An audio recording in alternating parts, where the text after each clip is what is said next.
Hari Bol just to see how loud it is. Hare Krishna, Hare Krishna. Okay. Hare Krishna, Krishna Krishna. Yeah.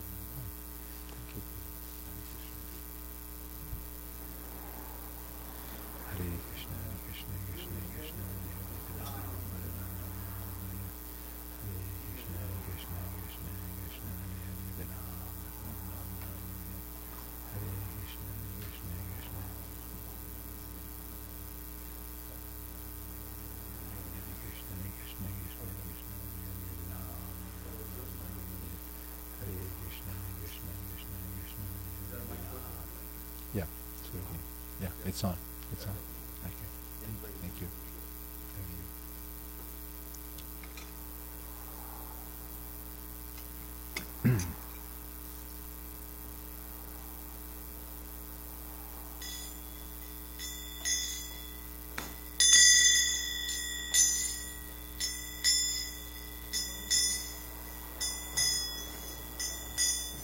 Jaya Radha Madhava Kunja Bihari Jaya Radha Madhava Kunja Bihari Gopi Jana Vallabha Girivaradhari Jaya Gopi Jana Vallabha Girivaradhari Yashodanandanam Prajajanaranjanam Yashodanandanam Prajajanaranjanam Jamunatira Vanachari Jamunatira Vanachari Jaya Radha Madhava Kunja Bihari Jaya Radha Madhava Kunja Bihari Gopi Jana Vallabha Girivaradhari Gopi Jana Vallabha Yashodanandanam Brajajanaranjanam Yashodanandanam Brajajanaranjanam Jamunatira Vanachari Jamunatira Vanachari Jaya Radha Madhava Kunja Bihari Jaya Radha Madhava Kunja Bihari Gopi Jana Vallabha Girivaradhari Gopi Jana Vallabha Girivaradhari Yashodanandanam Brajajanaranjanam Yashodanandanam Brajajanaranjanam Jamunatira Vanachari Jamunatira Vanachari Jaya Radha Madhava Kunja Bihari Jaya Radha Madhava Kunja Bihari Gopi Jana Vallabha Girivaradhari Jaya Gopi Jana Vallabha Girivaradhari Yashodanandanam Brajajanaranjanam Yashodanandanam Brajajanaranjanam Jamunatira Vanachari Jamunatira Vanachari Jaya Prabhupada Prabhupada Prabhupada, Srila Prabhupada, Jaya Prabhupada, Jaya Prabhupada, Prabhupada, Srila Prabhupada, Prabhupada, Prabhupada, Jaya Jaya Prabhupada, Jaya Jaya Prabhupada, Prabhupada, Prabhupada, Jaya Jaya Prabhupada. Jai Vishnupad Paramahansa Parivajakacharya Stottara Sat Shri Srimad His Divine Grace A.C. Bhaktivedanta Swami Srila Prabhupada Ki Jai Namacharya Srila Haridas Thakur Ki Jai Grantara srimadbhagavatam Ki Jai Shri Radha Giridhari Ji Ki Jai. All glories to the assembled devotees. All glories to the assembled devotees. All glories to the assembled devotees. All glories to Shri Shri Guru and Gauranga.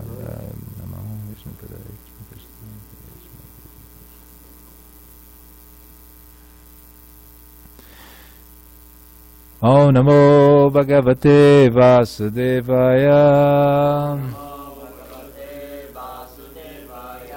Om Namo Bhagavate Vasudevaya. Om Namo Bhagavate Vasudevaya.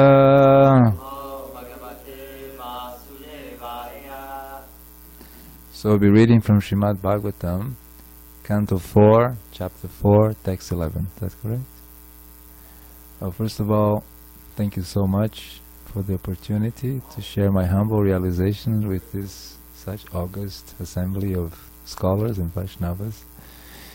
I'm just but a simple student in the Bhakti Yoga process, sharing my humble knowledges that I have, or humble realizations that I've gathered. Okay, so let's read the verse. The verse says,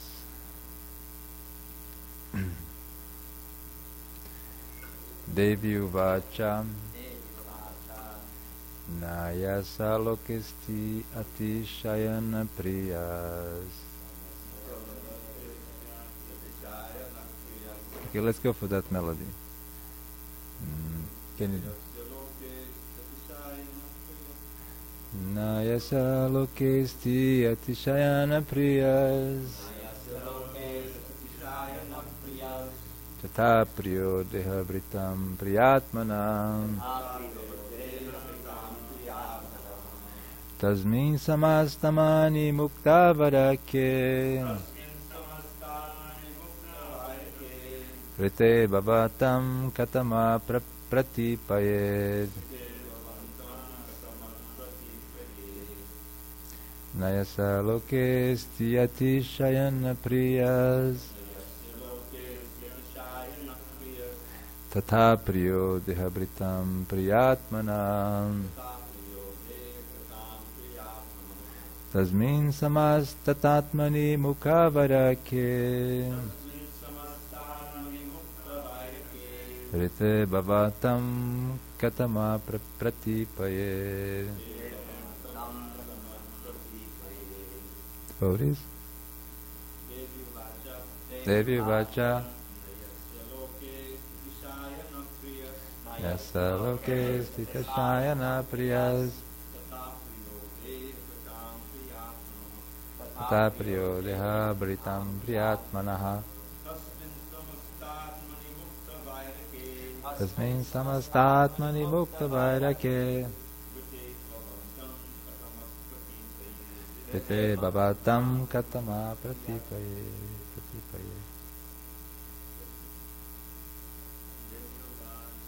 Devi Vacha Nayasa loke stita shayana priyas. Tata priyo deha britam priyatmanaha. Tasmin samastatmani mukha vairake. Rite bhavatam katama pratipayet. Devi Vacha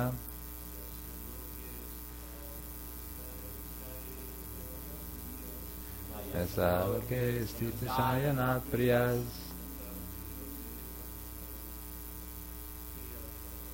aprito dehabritam priyatmana. Tasmin samastatmani mukavairake.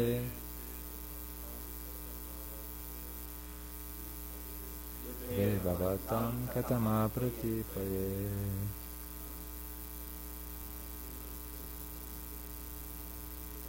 Ayasaloke sthitasayana priyas tata priyo dehabritam priyatmanaha. Tasmin samastatmani mukta vairake.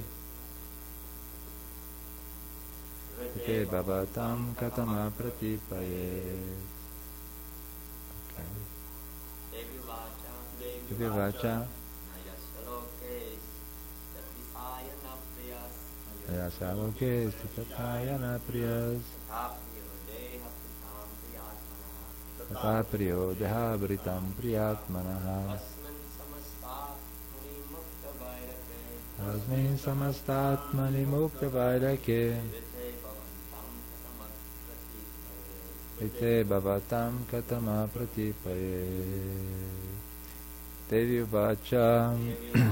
The Blessed Goddess said, Na, not, Yasya, of whom, Loke, in the material world, Asti, is, Atishayanaha, having no rival, Priyaha, dear, Tata, so, Apriyaha, enemy, Dehabritam, bearing material bodies, Priyatmanaha, who is the most beloved, Tasmin, towards Lord Shiva, Samasta Atmani, the universal being, Muktavairake, who is free from all enmity,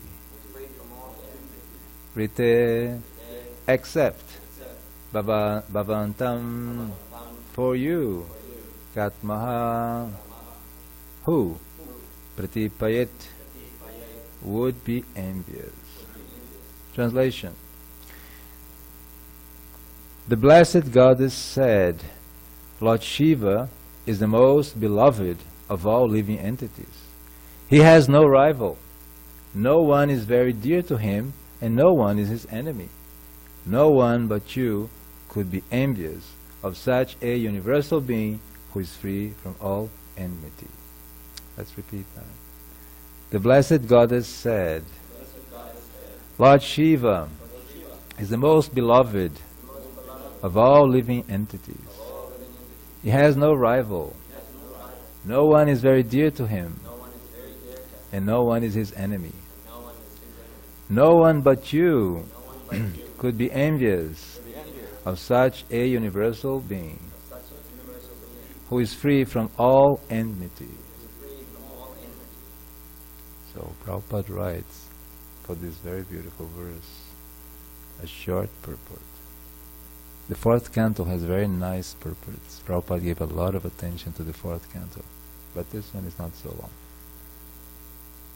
In the Bhagavad Gita 9:29, the Lord says, Samoham sarvabhuteshu, I am equal to all living entities.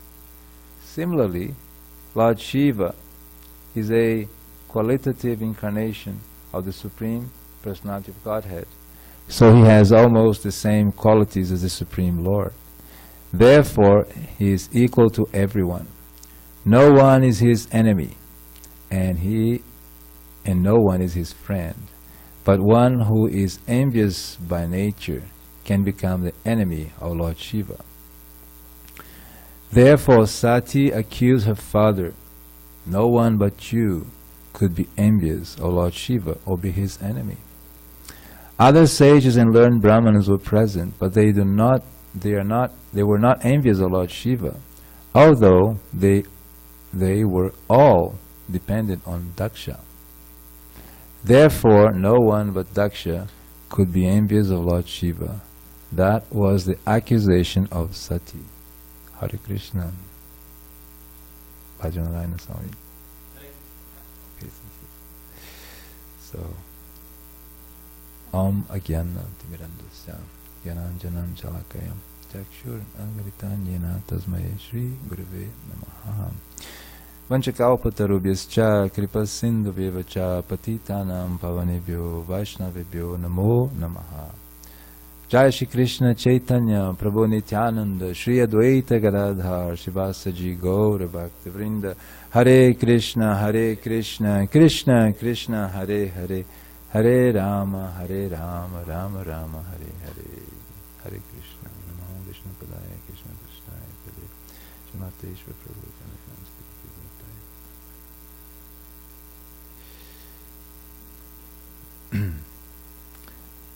Thank you for the invitation to share, to speak on Srimad Bhagavatam.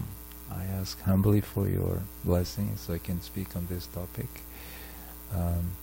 I was invited yesterday, so I didn't do much preparation, but I'll do the best I can.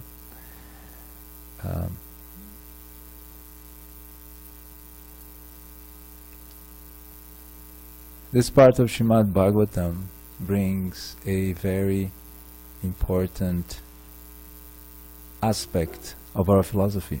And the point here is pride. The center of the verse is pride. But the scenario around that is very interesting. Because here you have this goddess, Sati, who is such a opulent goddess, who lives on the best of the abodes, who is respected by all sages, who is respected for her working in the material natures. And she is the director of all this material creation, which Lord Vishnu himself sometimes get amazed when he looks and says, how wonderful is this material nature, how it's working so perfectly. So this is this personality, and in this specific point,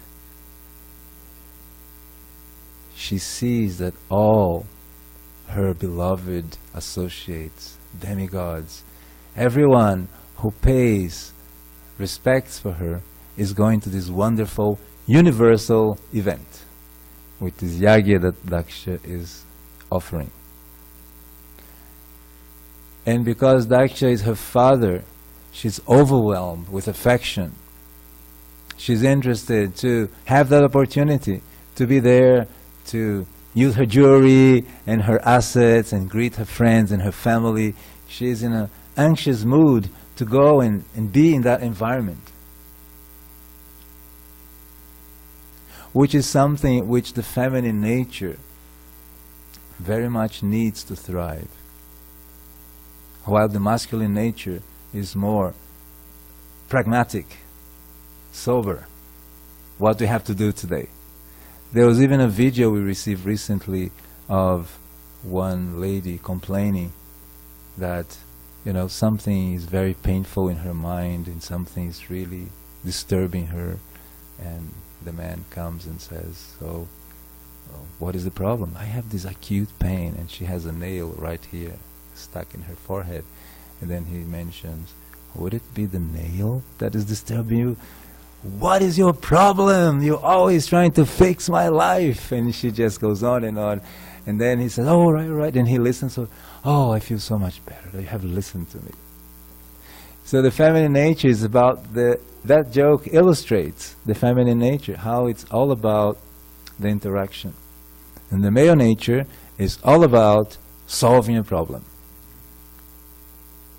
And actually in our society we have had quite some difficulties in relationships because many of the Grihastha couples have not understood this principle. We think, when we listen to Veda, that the man is the leader, therefore he should be offered all respect, have his clothes washed, his food cooked, all his domestic problems solved. And naturally the woman should do that because she is the person appointed by the Vedas to do such services. Therefore, here he is standing in his throne and he fails drastically. And then she rebels and she says she'll not cook for him, She will not wash anything for him, because he has failed to understand the principle Lord Shiva is posing here. And we'll go back to this point. So, going back to Sati Devi, she is getting ready and she's restless. So, in a few verses before, she was going from one side to the other of the room, right? And that's the nature of the mind. The mind only does two things: I accept or I reject. That's the only two functions of the mind. So she was constantly considering, because her heart was fully invested in going. But her husband said, don't go. You're a very important person. And if you go and you're not received adequately, that will be worse than death. You've just read a few verses before this narration. So she has that instruction of intelligence coming from Lord Shiva, that you should not do this.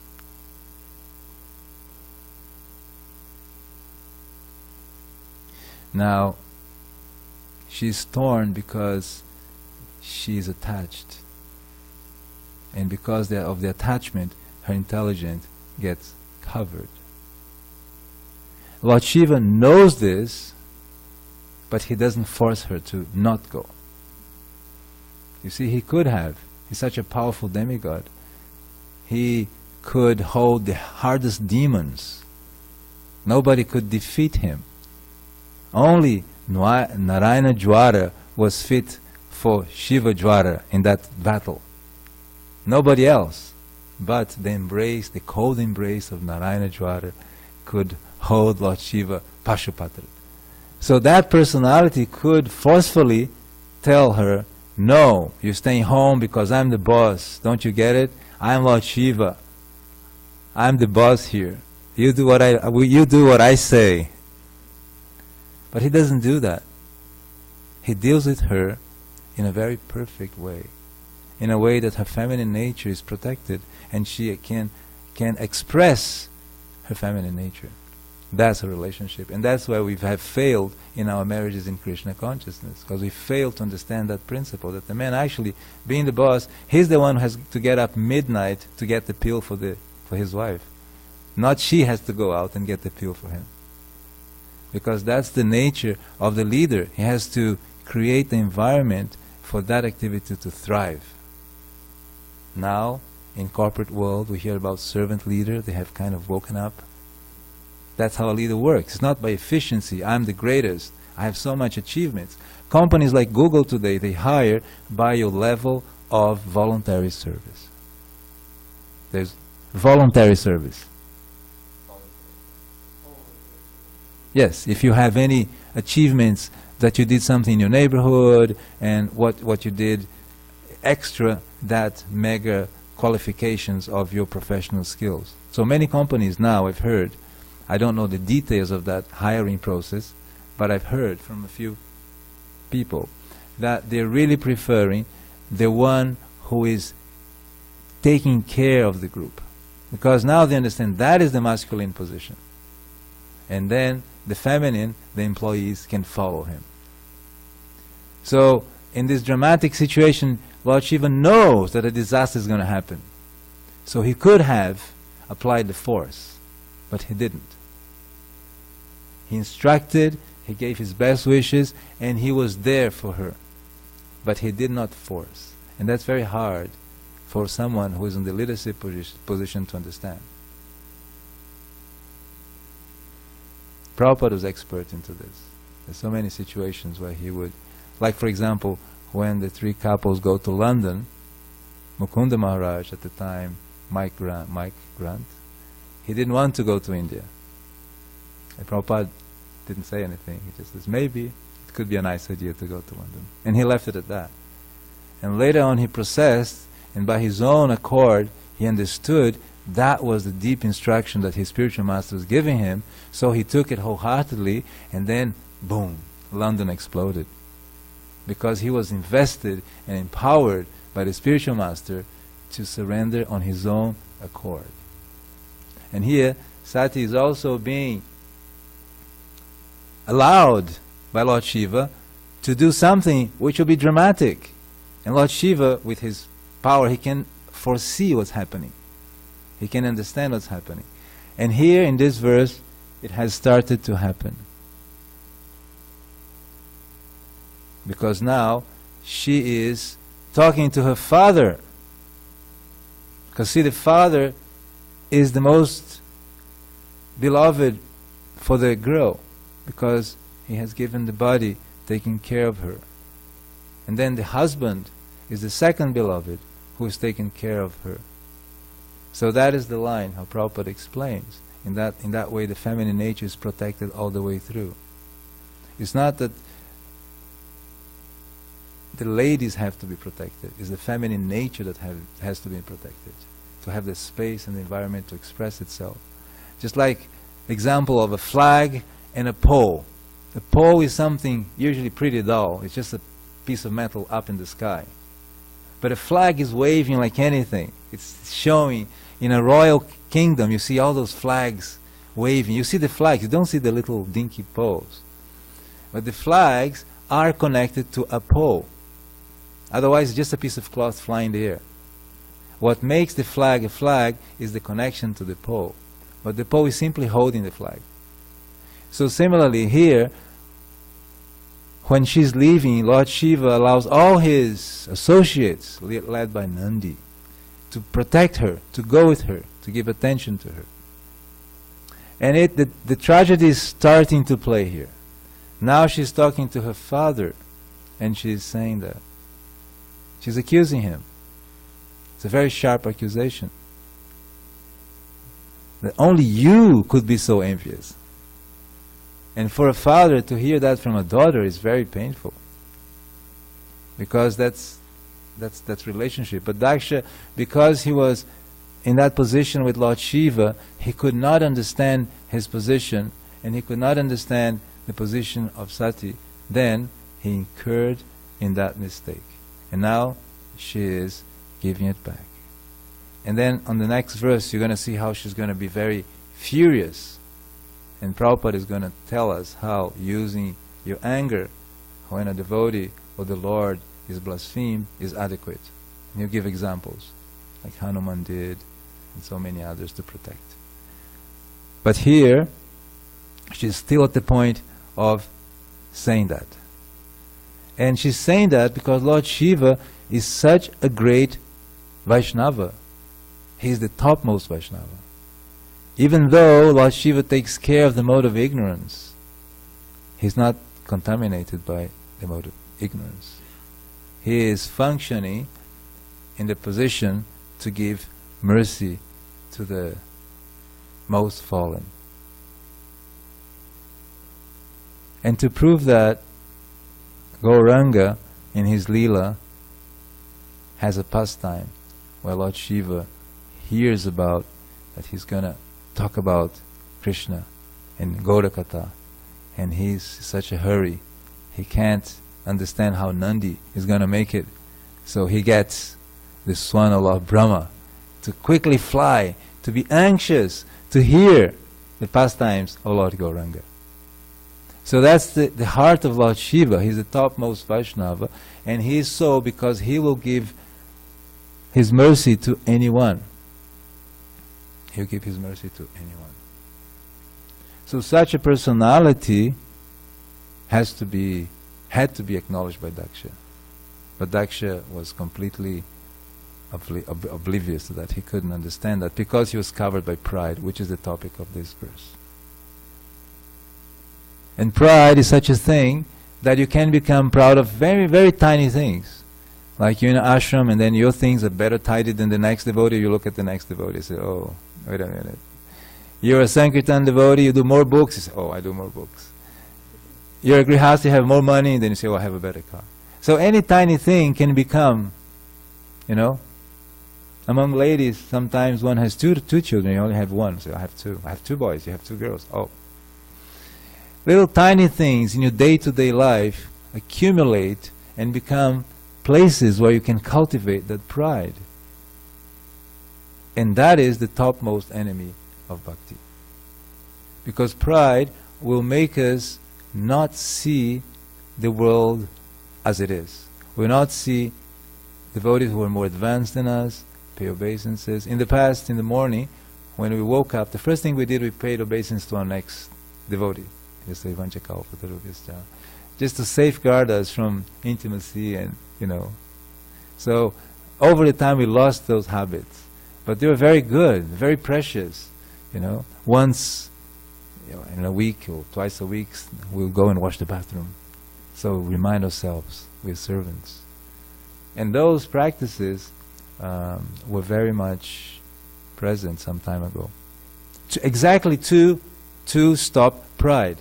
Now on this topic, I want to bring a community in North America which is not very conventional, the Christian community called the Amish people. And they're very unique in a certain way. They withdraw from main technology, and everybody thinks they're backward people that don't care for technology, but that's not the case. They do use technology, but they are selective in their technology. And I ask, what is the reason? And one of the main reasons is pride. So when I asked one of these Amish persons, which we were talking, and said, why don't you use a car? So it's because a car makes you proud. And it does. I mean, you can see how the industry is thriving on pride. You have a car and the next neighbor has a bigger car, so you want to get that car just to be next to him and look at him on the same height, at least, or the same height, you have a Ferrari. Yeah. So, in any case, that's how they protect themselves. They simply think, anything which will increase my pride, I will reject. So they don't use buttons. Yeah. And I said, what's the case with buttons? I couldn't figure out. He didn't know, but he told, our parents said that buttons will generate pride. And I couldn't figure out. I said, why? And he says, I don't know, but my father told me and I follow. I don't use it. And then like this, photographs, they don't take photographs because they say it will create so much connection and attachments. And that was the things which I noticed. But on this, between the lines, what I gathered is that this young 40 years old Amish person was really concerned about developing pride. It was some value which was in his heart as a value that he cultivated. And constantly he was saying to me, oh, this is the grace of the Lord. Oh, we are so fortunate. This is by the grace of the Lord. He was constantly bringing that up in the conversation. So I was a little bit intrigued how this group, which have a simple living, go back to the farm, has a kind of backwards vision, deal with some of these things.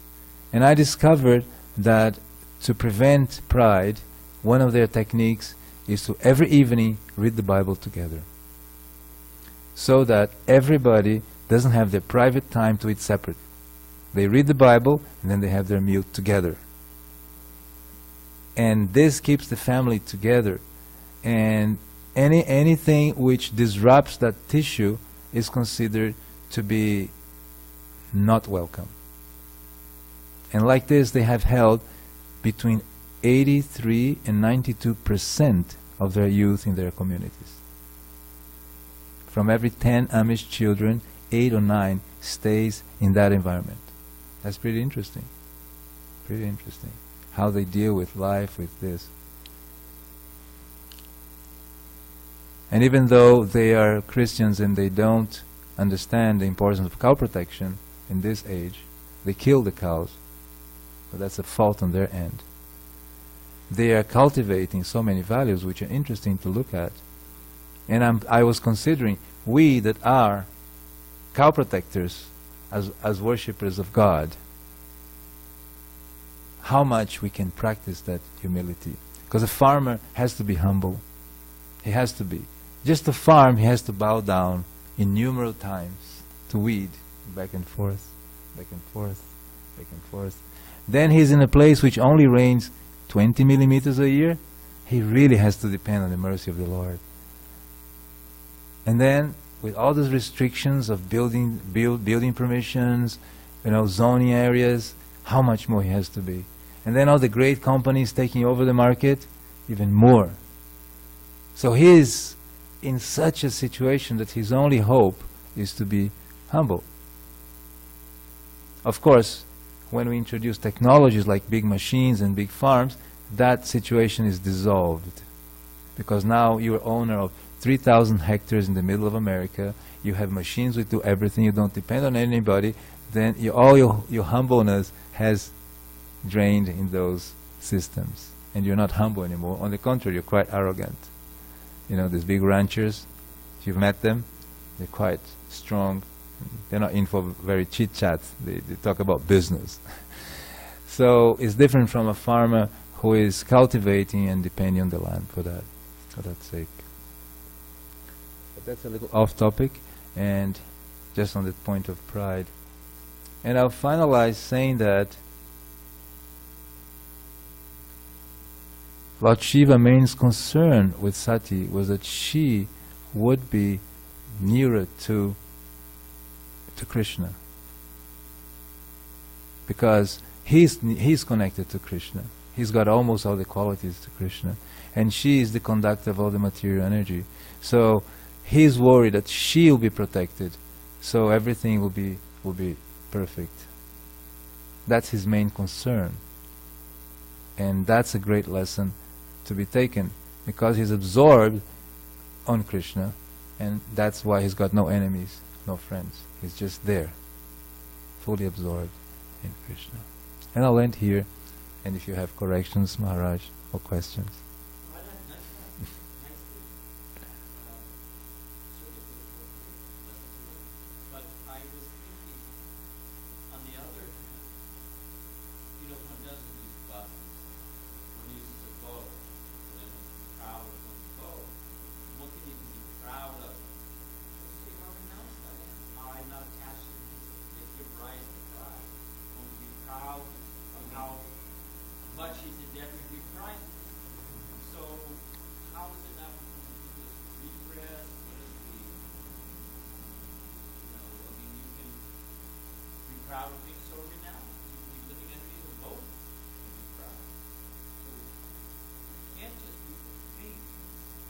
Yes, absolutely. Thank you for that comment. Actually, Prabhupada says that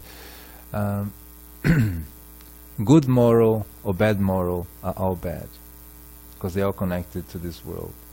And he summons saying that only Krishna consciousness is the positive of that. So in that sense, if we make a gradation, it's only a temporary or to help us as a tool. But the ultimate connection is not the thing, it's not the button which will make you Krishna conscious, it's your inner attitude to become Krishna consciousness. And I have found that communities which protect themselves from what the modern world is trying to impose, which is basically pride. Facebook thrives on the number of friends you have. And so are the other social media gadgets, how many you have conquered, because that may lead to a benefit. You may get some prize, you may get employed, whatever.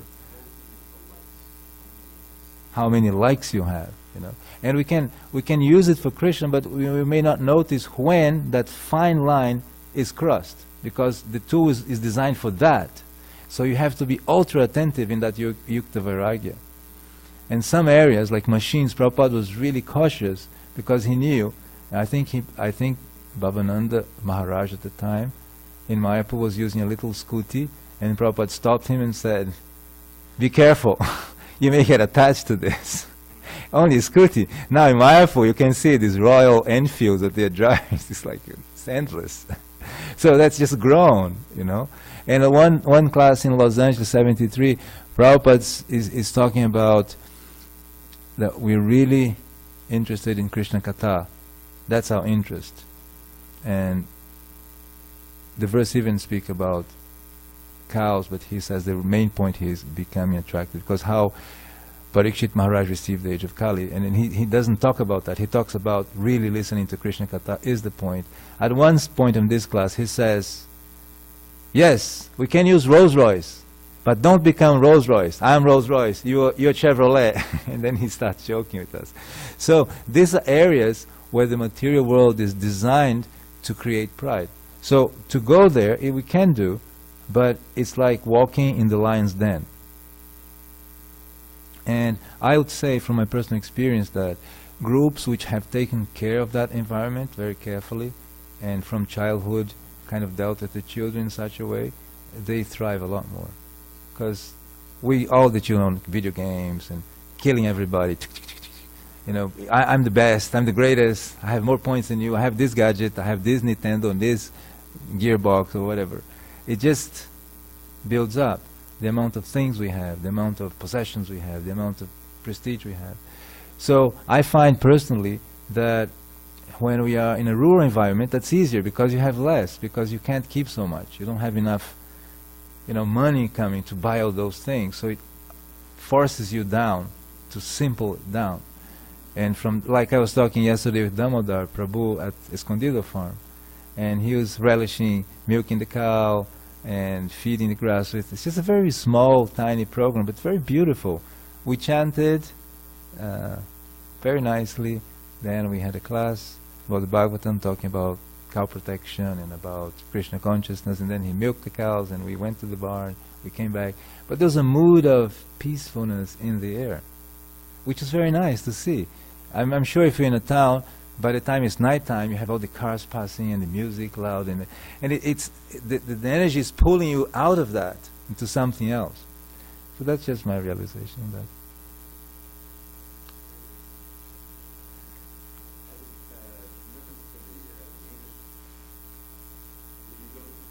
Yeah, yes, exactly.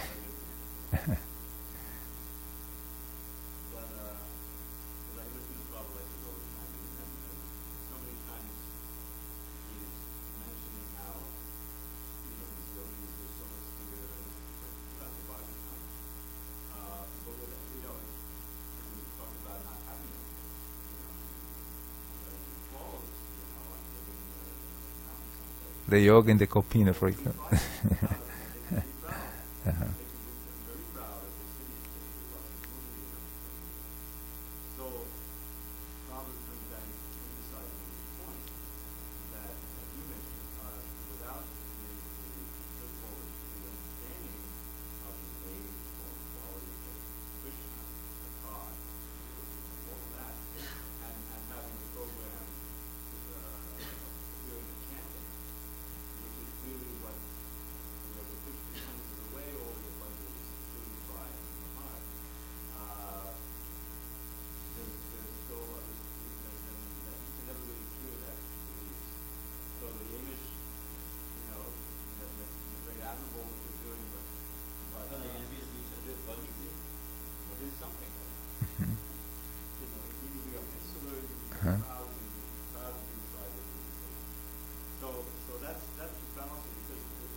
Yes.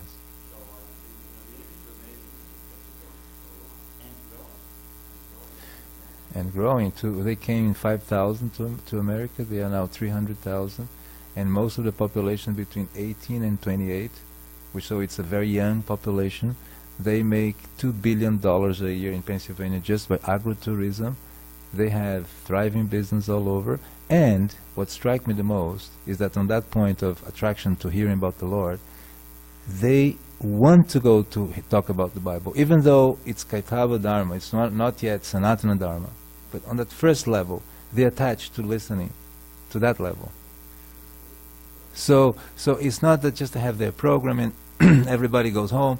It's like there is a whole energy focus to that Bible moment, and they sit. Everybody has to sit. There's no like, I want to do video game. I don't know. Everybody sits, and it's amazing that with that strict program, they hold 80-something% of their children. So there's something there which they're taking advantage, which we can learn from. Not the other part, which they're not doing. And one interesting point I noticed also talking to them is that they had time. And I find that time is one of the most important points for a practitioner of any kind of spirituality to be able to thrive. Time. And we don't have time when we entangle. We don't have time. You don't have time to receive guests. You don't have time to receive the Lord. You don't have time to do your puja. You don't have time for your sadhana. You don't have time to read the Bhagavatam. Everything is taken away because of maintenance. And they had time. They structure themselves in such a way that they are productive. They are thriving business people. They're not lazy. They're really good. But they have time. Just to give an example, the Farm Conference 2016 in Gitanagari, we had a session with them. And they openly sat with us for about 4 hours. Their free time, they're not getting any money from that, just free. And we were the ones, we have to go, we have a problem. They would have stayed all night with us. And the thing is, one of our members started trying to preach to them. He was so open about it, and then he started to say, wouldn't you think about the soul? And everybody was kind of, oh my God, what is he going to say, you know? And then some said, you know what? You have such a good point. I'll think about that. And we were like, my God, this is super. He was so fixed in his identity that he was cool with us. There was not a single tinge of insecurity there. So that was good to see. In his universe, in his level of consciousness, he was established. Financially, spiritually, and whatever values he was cultivating. Then I said, oh, what if now we transfer that scenario to our Krishna conscious environment? What would it look like? That was what we were discussing. And there are lots of things we can say about that. Yes, Prabhu.